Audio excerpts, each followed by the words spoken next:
ومن أظلم ممن افترى على الله الكذب وهو يدعى إلى الإسلام والله لا يهدي القوم الظالمين يريدون ليطفئوا نور الله بأفواههم والله متم نوره ولو كره الكافرون.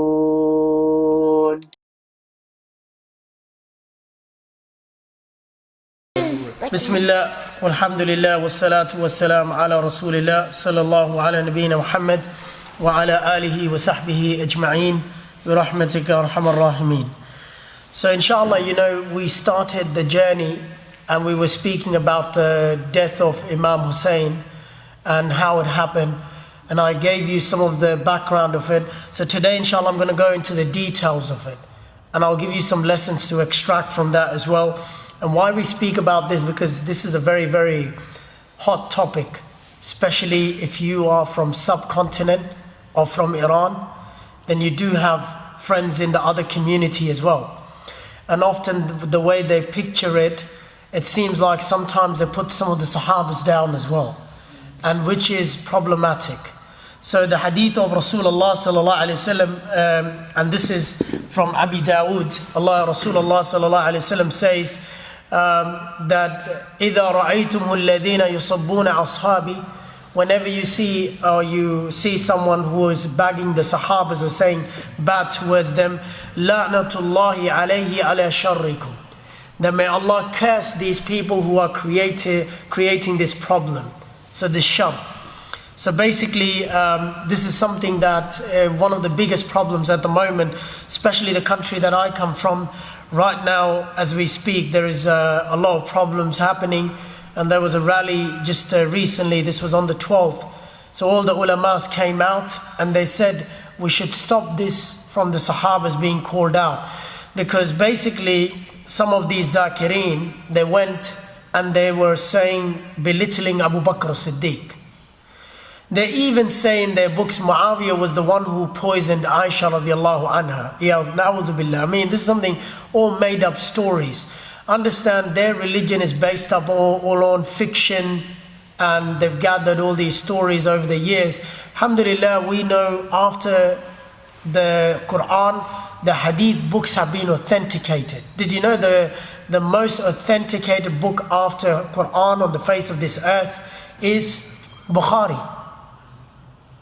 And the way how Imam Bukhari was collecting hadith and the likes of it, it is so difficult that there would be a human error that could get into. I'll give you an example. Imam Bukhari said, if you were to ride a horse in a different way from what is normal, he would not take hadith from that person, even though there was no problem in that person's truthfulness, trustworthiness. Now, if Imam Bukhari saw me and you are looking at our parking tickets and speeding tickets, he wouldn't take any hadith from me and you. So you can imagine if that man is even looking at your conduct, not just how truthful you are or how good your memory is, or you come for salah 5 times a day, is he even saying the kind of clothes that you wear outside and how you conduct yourself. So you can just imagine what kind of a person he would be.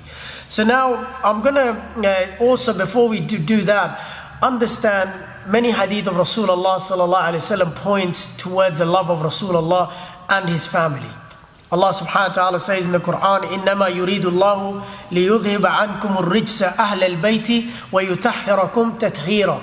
Allah subhanahu wa ta'ala is, is cleansed and he's purified the family of Rasulullah sallallahu alaihi wasallam.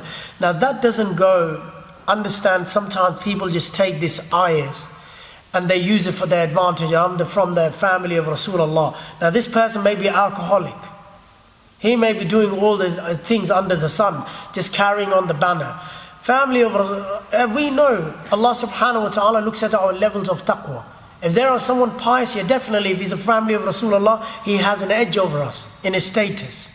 But if he's someone who's a fajr, fasiq, even though he carries the name of Rasulullah sallallahu alaihi wasallam, that would not make him any better in the eyes of Rasulullah, in the eyes of Allah, or even our ummah. Now, another amazing hadith about the love for the family of Rasulullah is that Rasulullah sallallahu alaihi wasallam says this: "Uhibbullahu lima yaghdukum min ni'mah." That love Allah because He gives you for every of your blessings in your life. You know, everything that we have is from Allah. Right now you can see me, I can see you, is from Allah. Right now I'm talking to you, so love Allah because He has given you everything in your life. Then He says, وَأُحِبُّونِي يُحِبُّ اللَّهِ. And love me, why? Because Allah loves me. Allahu Akbar. So this is in part of our iman, that we have to love Rasulullah. And if we are not loving him, there is no blame on that person as well. Why? Because the ulama said the love of the Prophet is ikhtiyari. It's not fitri. When me and you are born, we're born with the love of Allah subhanahu wa ta'ala, and we're born with the love of our parents. We're not born with the love of Rasulullah. We have to build that love in ourselves. And so the ulama said to make opportunities for your children and for the family so they love Rasulullah. Today people just say we love Rasulullah. But how many of us really love Rasulullah? Everyone is easy to say. Do you know that the true love of Rasulullah you can find in the Sahaba? One of the Sahabi that I can think of, and you all will agree with that, is Abdullah ibn Umar. Abdullah ibn Umar loved Rasulullah so much that me and you can't even imagine. Even if Rasulullah colored his beard a certain color, meaning with the henna, he would go and do that. Even if he wore some clothing, he would go and wear it. Even if his camel, to the extent when he would go for Umrah and Hajj, he would not stop his camel at Zul Hulayfa. Why? Because Rasulullah would not do that. Rasulullah had a habit to pray every Friday, to go and pray in Quba. And he would go and pray in Quba as well, Fajr. That's how much he loved Rasulullah. How many of us really, we do the things that Prophet did? From let alone simple things, miswak. How many of us really have this miswak in our lives? We've got Sensodyne, but we don't have miswak.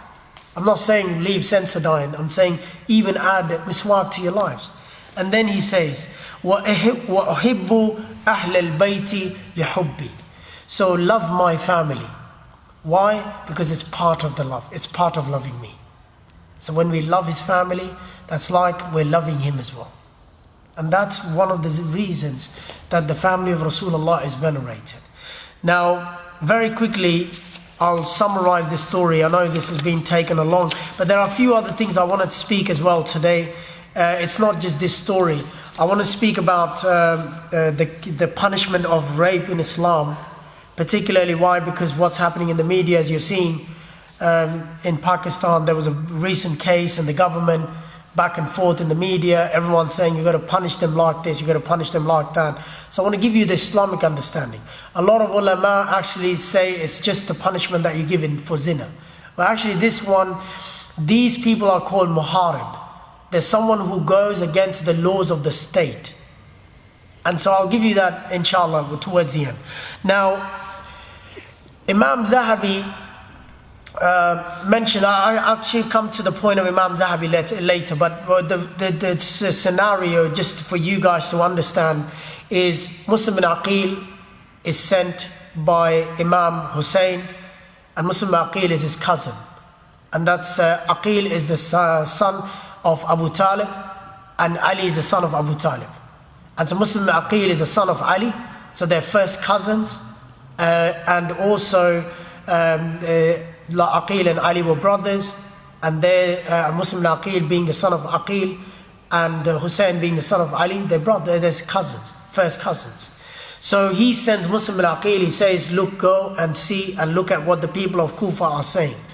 So people of Kufa were calling Hussein, and they're saying, we do not do bay'ah to Yazid. And Yazid is the son of Muawiyah. And this is the year 61. Muawiyah has passed away. Muawiyah radiallahu an, we have a lot of respect and a lot of love for Muawiyah. being a Sahabi of Rasulullah, living in the time of Rasulullah, even chosen by Rasulullah to be Katib Rasul. He even wrote letters. He was like someone, like a personal assistant to Rasulullah, who was actually writing the letters and sending. Yes, he's a son of Sufyan, Abu Sufyan. Yes, he's a son of Hind binti Utbah, radiallahu anhum ajma'een, all of them. Why? Because they all believe later on. We don't want to cling on to this. This religion is about forgiveness. Allah says, لا تقنطوا من رحمة الله إن الله يغفر الذنوب جميعا. Allah is saying, do not despair the mercy of Allah. Allah forgives all sins. Now, yes, Hind binti Utbah was behind the assassination of Hamza. Yes, she said that I hate the most family I hate is the family of Rasulullah and Rasulullah himself. But when Rasulullah came to Makkah, he said, whoever is in the masjid or whoever is in the house of Abu Sufyan is saved. So he is giving the kafala of Abu Sufyan, saying, if you go to his house, you're saved. And he's a believer. Now, me and you, we don't have any right to say that Abu Sufyan is this and Abu Sufyan is that. In these brothers from another mother, I call them, just for political reasons as well, because I do have some of the listeners on the other side as well, and inshallah Allah guide them. But I'm telling you, they have this problem. They only believe in fair few Sahabas being the right people, and they believe after the death of Rasulullah, all the Sahabis became munafiq, and they left the religion. And so now so-called this Zakir in Pakistan, Mr. Alvi, he calls out Abu Bakr Siddiq, and he says Abu Bakr Siddiq is a bad guy, and he's the one who barred Fatima, the daughter of Rasulullah, from her right, and he's the one who's behind the killing of Fatima, and Umar is the one who burned their house, and the likes of it. They just go on and on. Now Rasulullah is giving the hadith, the first man to stand on the day of judgment on the Mizan is Umar ibn al-Khattab. And he's saying Abu Bakr is Iman, is higher than any other person who walked on the face of this earth, excluding Anbiya. But if you've got anyone other than the prophets, Abu Bakr's Iman, from the day one, any person that has walked on the face of this earth to the last day, Abu Bakr's Iman is the heaviest. What's the proof? Hadith. وُزِنَ إِيمَانَ أَبِي بَكْرٍ وَوُزِنَ إِيمَانَ أَهْلِ الْأَرْضِ لَرَجَعَ بِهِ. If you put Abu Bakr on one side of the scale and every other person on the other side of the scale, Abu Bakr's Iman's heavier. And also, what's the other proof? Abu Bakr radiallahu anhu will enter Jannah bila hisab wa bila kitab. He's not even going to go on Mizan. Allah said the only man after the Prophet to enter Jannah, even without being tested, is Abu Bakr. All the 8 doors of Jannah will call him. Now this man has got this audacity, and he sits and he calls him someone who has not given the right. Our Iman is to love Abu Bakr. Do you know what? I tell you this, Hussain and Hassan, they're not better than Abu Bakr. If you come to the status, if you come to the Iman, yes, they are the princes of Jannah. We know that Sayyidat Shabab Ahl al-Jannah. So there will be the prince, meaning all the youngsters, there will be the leaders of them. But it doesn't give them any superiority over the 4 Khulafai Rashideen. Umar, Uthman, Ali and Abu Bakr Siddiq radiallahu ajma'een. It does not give them any superiority over them. Yes, they were. Did you know that when Rasulullah passed away, there were only 5 or 4?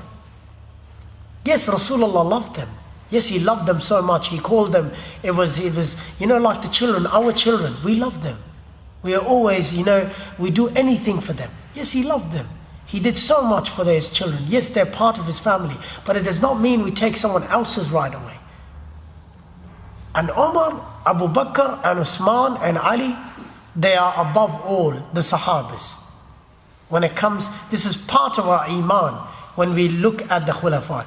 Now, Muslim Aqil gets there to Kufa. You probably heard the story many times from many. I'm just going to summarize the story. He gets there, a lot of letters are coming. All these Kufans, they gather. It's 14,000 people. And in one narration they say that it's up to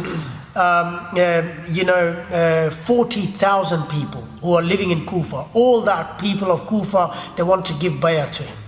When Muslim bin Aqil comes, they say 40,000 people gather, and they all come and they say, we give bay'ah. When is Hussain coming? And Hussain, he writes a letter to Hussain, everyone in Kufa has given bay'ah. And understand, he was not a traitor. In Islam, treachery, yes, is punished. Hussain, our belief is not, he's not going to take over the Khilafah. He's being called in. He's not going to fight the Yazid. That was never his, that was never his thing. He was being called, and they're saying, we want you to come. So he's going there to question. Yes, I want, these people want me. So, and he's going to question, and he's going to contest with Yazid. But not in a negative way or anything. He's accepting the authority of a Muslim leader. So he gets there. Now, Ibn Ziyad, this is the bad guy, Ubaidullah ibn Ziyad. He's sent by Yazid because the governor of Kufa is a softer guy. And because in order to calm the situation, you know the leaders, that's how they work. You all come from Muslim countries. And in our Muslim countries, no matter be Bangladesh or Pakistan or Lebanon or Palestine, you always need those people who are close to you. So government controls the people like that. So the leader is not everywhere. He uses his arms on the, mostly when you look at our countries, even India, no matter where you go, all these police officers, they're very tyrant, the way they deal with the public. And yes, they're given extreme powers by the government, do anything. And so Yazid, yes, Yazid sent, we are saying that, he made that judgment. Yes, we're not saying Yazid was pure man, he's been, he was like the best guy and we should not blame him. No, he's the one who chose Ubaidullah ibn Ziyad to go there. Ubaidullah ibn Ziyad is only a 28-year-old man who is now made the governor of Kufa of 40,000 people. And when he comes in, he's a tyrant. When he comes in, he only walks in with 17 people. That's his entourage. And when he's entering, he comes in the night and he ties a turban like the people of Medina to see what people are saying about Hussain. So what people mistakenly thinks he's Hussain when they see him disguised in a Medinan way. When we go, if you go to Bangladesh, if you go to Pakistan, there's a way they dress up. If you go to the tribal areas, so he dresses up in a different way, so you look like. So when they look at him, they think it's Hussain. They all say, they all chant, they all start chanting, Hussein's here, Hussein's here. Now Ubaidullah ibn Ziyad calculates, there's so many people now. I'm only with 17 people. I don't even have reinforcement. So he starts buying people out with the money, and he starts buying people out. This is what happens today.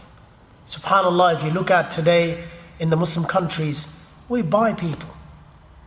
You get people, I'll give you a perfect example of Pakistan. It's always safe to speak about your own country. Why? Because then people can't call you racist. So in Pakistan, what happens is you buy votes. Sometimes, over here you get these leaflets with the guy's picture on the page. In Pakistan, with the leaflet at the back, there's 50 rupees as well. So if you vote for him, that's just the bayana, that's just the first installment. The next installment never comes. Also understand that. They're deceiving as well. So that's how he starts buying people. And he buys people, it is said. Now, try to, just imagine, try to fathom this in your brains.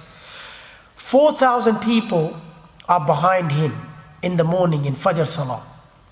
By the time Asr comes, only 70 men are left, praying behind Muslim Aqil. By the time Maghrib comes, 30 people are left. By the time he's leading Isha Salah, 10 people start praying behind him. When he says Salam, there's no one behind him. Everyone's gone. Muslim Aqil, who had 40,000 people who gave bay'ah, 4,000 people were standing with him and they were ready to give their lives, they're all gone. And now he's hiding, and when he goes into hiding, he goes into a lady, old lady, she looks at him and she says, you're from the family of Rasulullah. She embraces him and she's happy. And now the sun comes in, $1, $1 is very dangerous. So the son comes in, there's a reward already out, who's going to give the name of Muslim al-Aqil. The mother is so elated. She says, you know, we've got the family of Rasulullah in the house. He says, what family of Rasulullah? He waits for Fajr, wakes up early in the morning, probably never prayed in his life before, but that was a day to shine. And he goes for prayer and he brings an army with him. And Muslim al-Aqil is taken out, and now he knows he's been cornered. There's no way he can be saved.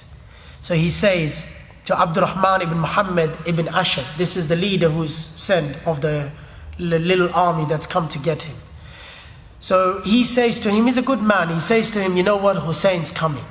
I want to send him a letter, don't come. He says, okay, you can trust me, I'll send the letter. So he sends the letter with the messenger to go and give. So we don't have any Australia Post or Royal Mail. So Royal Mail, if you know, is in UK. So don't have that. So, so basically the messenger will take a while because he's going from Kufa, Iraq. The journey from Iraq to Medina, to Mecca, actually it was more further down. It could take up to 20 days. It's a long journey. Don't have any Ferraris around as well. So they take him to Ubaydullah ibn Ziyad's court, to the governor house, and Ubaydullah ibn Ziyad takes him to the top of the roof, and he kills him and he throws him down. And he says, whoever goes against the government, this is their end. Now I want to talk about a few things over here. I want to give you some lessons. So basically, you know, the bystander syndrome. So bystander syndrome is something which we have in our days, which is very prevalent. Basically what it means is you are seeing something happen in front of your eyes, but you don't do anything. And often we are trapped in that. Should we speak out or should we just be quiet? You know, in the train, someone probably is being abused and you just become a bystander. There were 4,000 people who were watching this person to die and no one came to save him. Now, there was a lady in Manhattan, this is, you know, going back in the early days, which is 1964, and she was abused by the rapist, and she was raped in front of 38 people in the street in 1964. It said 38 people were the eyewitnesses of that. There was only one person who opened the window and said, what are you doing? And this man, perpetrator, he went, her name was Miss Genovese. So basically the man ran away and he drove, and then he came back again. And then he found her distressed, sitting under one of the buildings, and then he just raped her. And then he killed her as well. 38 people saw this. That's in 1964. The psychologists call that a bystander syndrome, where 38 people could come out and they could do something about this. A lady on the streets of Manhattan in the night. So can you imagine? Now, this was a bystander syndrome that we have. An innocent man who was invited by them got killed and no one did anything. Now, you know, there's many stories I can say. You know, when they wanted to test the 6,600 volt electricity when it came out. So they had the elephant, Topsy the elephant in 1904. Did you know that over 1,000 people watched that elephant being electrocuted?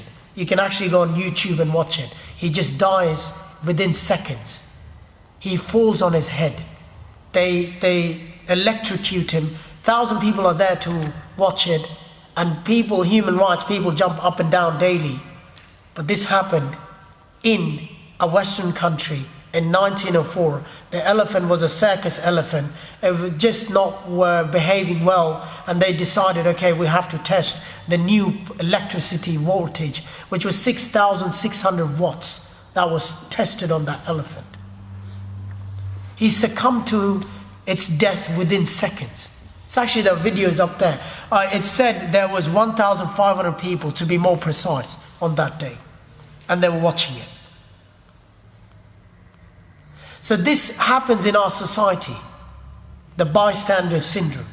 You know, my question to the perpetrator who's been sentenced to life, I cannot fathom this, that a man went inside the masjid on a Friday, on the streets of Christchurch, and he went on a rampage, and he took 51 lives.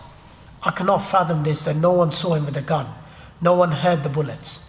How could it take police over 15 minutes to respond? It's a question. We're not challenging what New Zealand did. We're proud of what they did, and their justice was served. But again, it's really hard to imagine. Today, anything happens to anyone. Now we hear these things. I mean, the neighbor, someone screaming. This is gunshots being fired, one after the other. 15 minutes, a man's got a time to drive from one masjid to another. And also after that, they get onto, they get this protocol when they sit in, they get what. But every time you see a white person, when he's caught, they give him a bottle to drink and they check if he's in distress or not. But if it's Abdullah or Muhammad, they just gun down on the street. Why? Because they're more threat.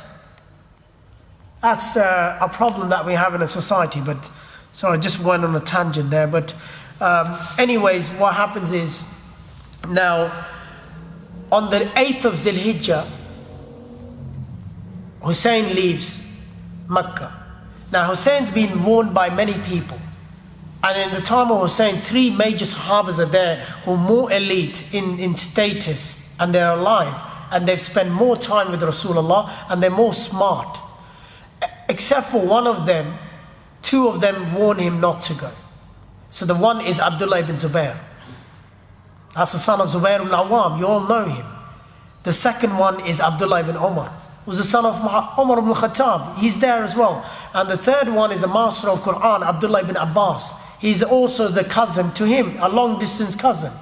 How? Sorry, not a cousin, he's an uncle. Because he's the son of Abbas, and Abbas is the uncle of Rasulullah. So that makes him the uncle of Hussain as well. So they are saying, don't go. These people of Kufa are traitors. What did they do to your father? They killed your father when he was a Khalifa over there. They betrayed your father. They betrayed your brother as well, Hassan. And now they will betray you as well. But he doesn't listen. Abdullah ibn Zubair says, you are high in status because of family, so go. Maybe they will do pledge with you, because Abdullah ibn Zubair and Hussain were the only 2 people who did not want to give bay'ah to Yazid, while every other Sahaba had given bay'ah. But these are the only 2 people. They were powerful. They said, we're not going to give bay'ah. So at this time, Hussain is about 55 years old. And Yazid's very young. Yazid was born in the 21st Hijrah. So that only makes Yazid about 40 years old. And so he's younger than Hussain. And he's come into power. Why? Because what we see today, nowadays, this is what happens. How do you come into power? Because the father is the king and the son becomes a king. So that's how he's come into power. Only one, I'll come to that, but now very quickly, so they get there. There's about 70 people, and they're all held at Karbala. Karbala is just outside Kufa. That's the region where they all gather today. That's very close to Euphrates. Euphrates is the river of paradise, like the river of Nile. So 2 rivers in the world are the rivers of paradise: Nile and Euphrates. Furat in Arabic, and the other one is Nil, which is in Egypt. And so 5, they say 5 rivers, 3 in Jannah and 2 in the dunya. So these are they are the rivers of paradise. They're the blessed rivers.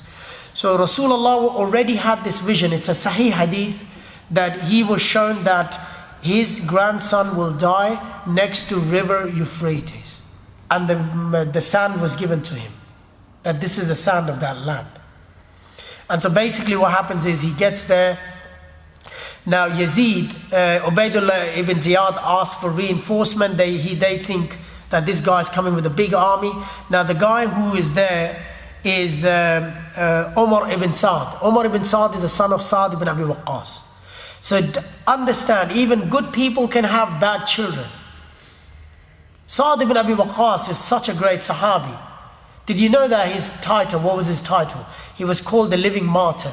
He's the only person in the entire history of the Sahabas that Rasulullah said, Fidaka ummi wa abi. May my father and mother be, sacrificed on you.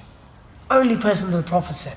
While every Sahaba would say this phrase to Rasulullah, Fidaka ummi wa abi. But Rasulullah said this to Sa'd ibn Abi Waqqas because he became a man shield for Rasulullah on the day of Uhud. And he was firing arrows. Sa'd ibn Abi Waqqas had two miracles. One was he would never miss a target with his arrow. And the other one, if he made a dua, that would never go without being answered. A man was cursing, as a story, this, someone of the Sahaba, Sa'd ibn Abi Waqqas made a dua for him. The man just fell from the horse and he died then and there. So you can imagine what a great man he was. And his son was in the army who killed Hussain. And he was sent because they were going to fight the Dalamites. The Dalamites are like the Turks. And so they were for reinforcement. The army was going there. Ubaydullah ibn Ziyad got this army. 4,000 people came and they all cornered Hussain and they gathered around. And after that, all these stories that you hear from the Zakirin, or the water was stopped, this was stopped, that was stopped, and this was happening, all this is rubbish. They arrived there on the 3rd. They were negotiating. It took them time. By the time 9 came, Ubaydullah ibn Ziyad said, I'm not going to take any of this, and I want... So the negotiations were 3. Hussain agreed. Hussain said, okay, I have 3 conditions. First, let me go to Yazid. I will give my bay'ah to him, and I'll talk to him.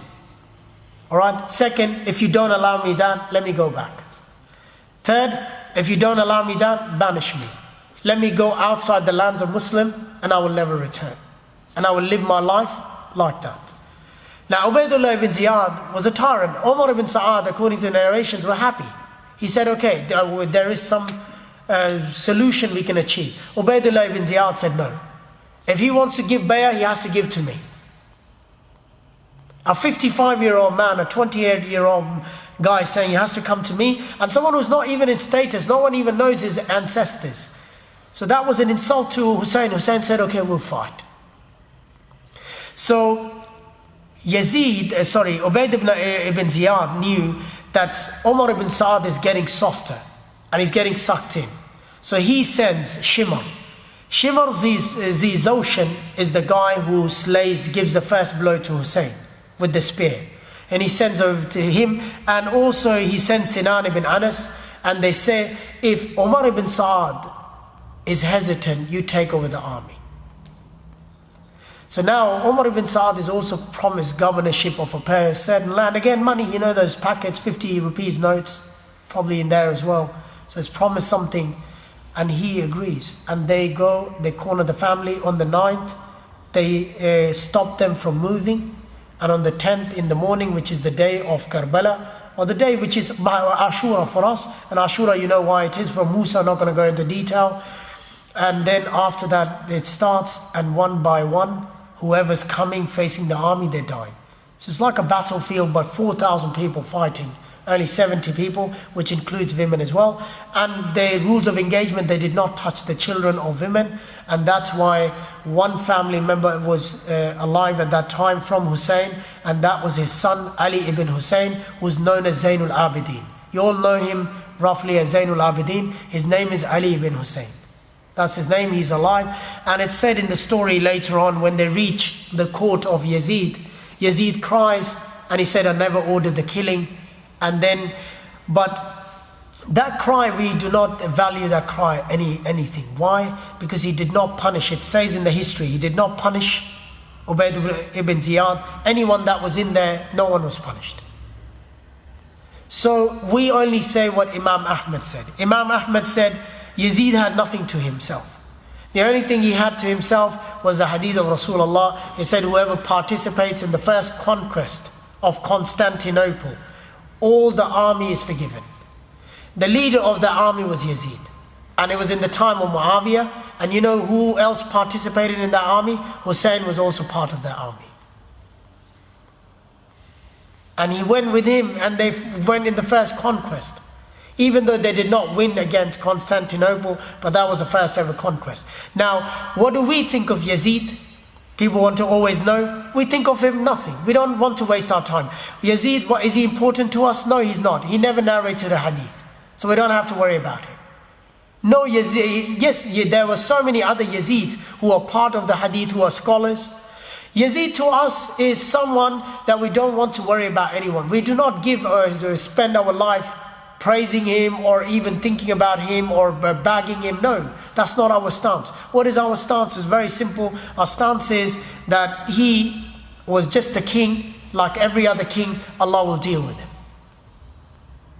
Our stance goes to Imam Hussain, the grandson of Rasulullah. Yes, he was martyred on that day. Yes, it was zulm that was done by Ibn Ziyad. Now look at the end of Ibn Ziyad. What happened to Ibn Ziyad?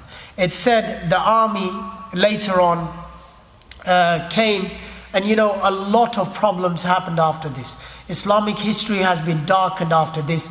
Many factions fought each other, many killings happened, many people died, retaliation against the government, and all these things. You know what you see today? These things never bring any good. When you go against the leader, it always brings problems. Look at Syria. What happened? It destroyed half the population. Half the country is destroyed. What happens? It never brings anything. Look at Algeria. What happened? After the death of this guy, Gaddafi, what happened? They're still fighting poverty. Look at Yemen. Whenever you go against the leaders, you can never find respite. Why? Because understand, the leaders are tyrant. They have the whole army at their disposal. They will not come have mercy on you. They will come hard. Because everyone's worried about kursi. And everyone loves the chair. No one wants to give the chair. I'll be honest, I'll be abruptly honest on the camera, and this is going to go online, I know. When you bring a substitute imam in the masjid, even the imam who's promoting khair, and every time he talks about everything good, even he is, he feels intimidated. No exaggeration. Why? Because he feels intimidated. Now this imam's going to come, and if people start liking him, what's going to happen to my position? This is how dunya is. You've got these tyrants at the moment. Don't want to name them because we want to go to Umrah and Hajj as well. And if you say anything on the camera, it becomes hard for you. But you've got all these people, and it's problematic. Today, no one wants to talk about China. No one wants to talk about China. And you know what? You look at Turkey. We all praise Erdogan. Erdogan does not want to talk about China. Why? Because the $1 million deal is done. We talk about Imran Khan, what a great leader. United Nations, he gave a mouth-watering speech. Kashmiri people are dying, and he's saying to the speaker, do something about them. Same man, TRT, the guy says, do you know about the Muslims in China? What's happening to them? You know what he said? He said, Muslims in China, I don't know what's happening. And the guy smiles, he has a smirk on his face. You're telling me you don't know, you don't read the newspaper, you don't know what's happening to the Uyghur Muslims in China. He says, no, I don't know. You know why he doesn't know? Because 60% of the Pakistan's economy is being pumped up by China. And if he says anything, this is called bystander syndrome. Anyone who says anything about China, if you guys know about football, Arsenal, and I don't like Arsenal, so I can speak about Arsenal because I'm a Tottenham fan. I'm from Walthamstow. I knew people were going to say that. So I'm a Tottenham fan. So we grew up in Tottenham and we're loyal to our club, and now some Jewish person comes and takes over. I'm still going to be loyal to my club. So Arsenal has this great player, Ozil. Ozil's the one who stands up one day and he tweets about China. Arsenal's president puts a statement out that we're apolitical and we do not talk about politics. Ozil's benched. He's benched. And after that, Ozil is gone. No one knows about him. And same Arsenal was tweeting Black Lives Matter. I want to ask the president of Arsenal, what happened to the apolitical stance? You know why? Because to get on the bandwagon of Black Lives Matter was easy. Why? Because everyone's speaking about that. But to get on the bandwagon of the Chinese Muslims is not easy. And did you know why Arsenal did that? Did you know that up to 90% of the funding and the matches and all these media coverage is in China? And so if you're going to say anything about China, Premiership's going to go down the drain. Who's going to watch these matches? So Arsenal had to come out and say, we're apolitical, we do not speak about these matters. So, you know, this is the sorry fact. And so now we've told you about, so Ubaydullah ibn Ziyad is taken over by an army with all these, retaliations which are taking place, and he dies. They cut his neck like they cut the neck of Hussain. They bring it in the court. And when it comes in the court, it is said a snake enters from the mouth and it comes out from the nose, and he keeps on doing that.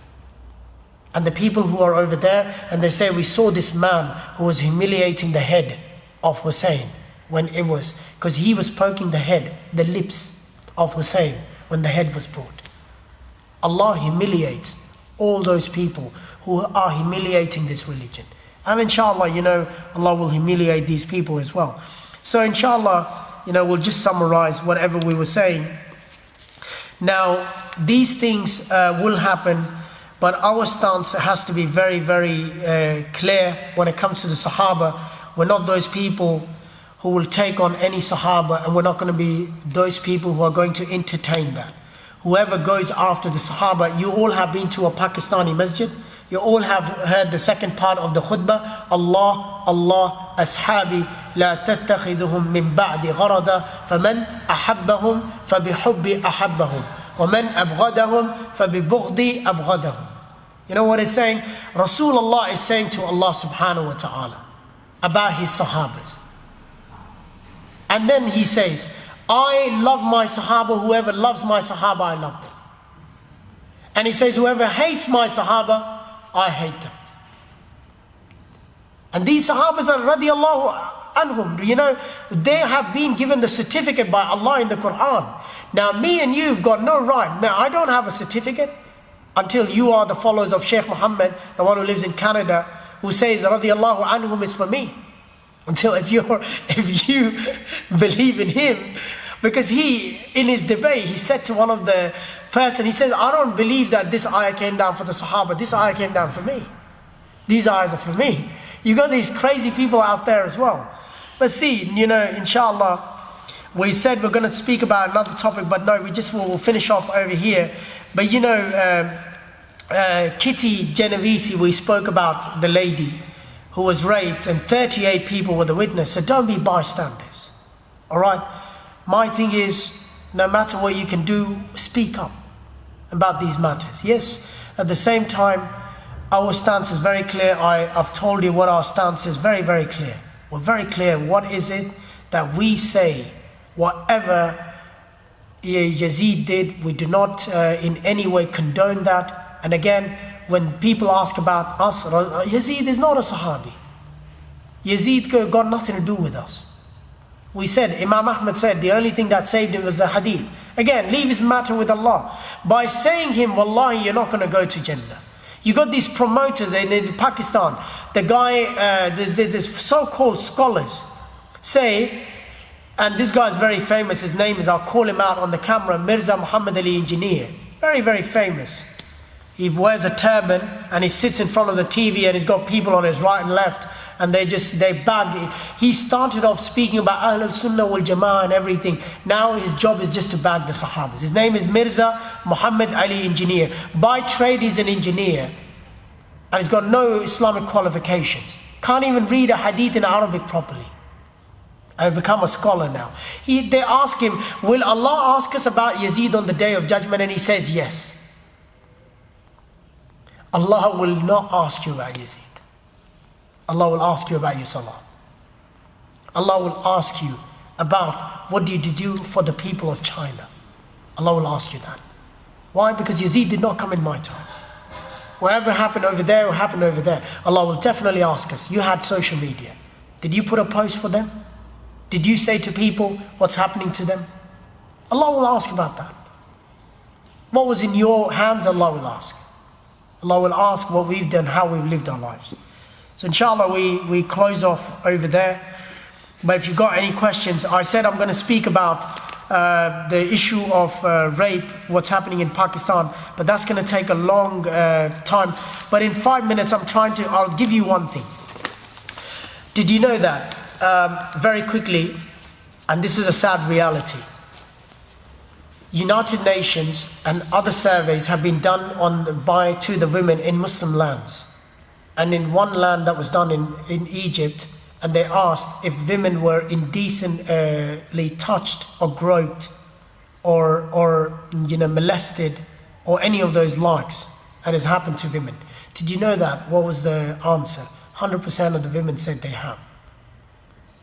Now, if I was to tell you, in Kaaba, while doing tawaf, women are molested and are groped and are touched. Now, if I was to expand that, and if I was to tell you, in the time of Rasulullah sallallahu alaihi wasallam, a woman was coming for salah and she was raped in the morning. Are you going to believe it? This is a Sahih hadith.